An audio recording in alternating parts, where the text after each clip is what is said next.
It was such a shocking, awful ending. And I'd had so much intoxication from this idea of this Baba Yaga and who she was and what she represents, that I just wanted to know what happened next. What happened to Vasilisa? So I decided the only way to find out what happened to Vasilisa, because there is nothing online and it's never been written, was to write it myself. So I start the part 2 of what happens next in that morning, in the absolute chaos after the fire.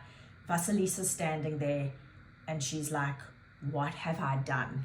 That horrible, sickening feeling of, I did what I was told to do, and now everyone that I had left is dead. She's been banished from the Baba Yaga's house. She realizes now that she's been unwanted at home, that they'd sent her out for very cruel reasons. It wasn't just a challenge. And so she has this awful knowing that she can't unknow, and she has nothing left and nowhere to go. So she asks her doll, what should I do? And the doll says, bury the skull. She doesn't want to face the harsh reality of the truth.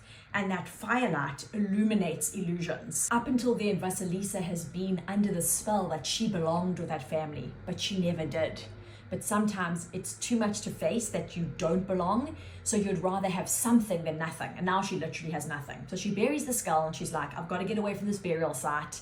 And she starts to make her way through the forest, just lost and confused and absolutely devastated. And as she goes on her new journey, wondering where to go, stories of her spread to the town. Stories of her that she went to the Yaga, that she survived, and that she came back and now her family is a heap of blackened bones.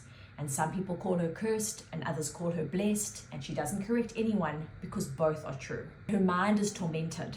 And she starts to really fear the night because she is haunted by these nightmares of her dead parents, of her dead stepfamily, and then even that she forgets to feed her doll, and one day she reaches her hand in her pocket just to find a skeleton. The doll is starved to death. So she doesn't want to go on. She's like, I can't stand these nights, and she starts to develop a death wish. She wants to die. She doesn't know what else to do.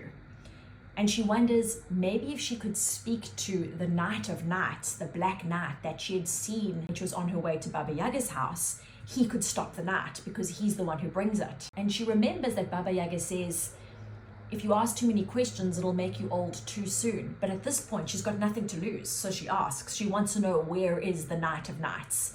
She asks the doll, and as she does, he comes racing by, a smudge on the landscape. And she summons all the strength she has left and she charges after him. She meets the knight at the edge of the forest and he asks her, what do you want, Vasilisa?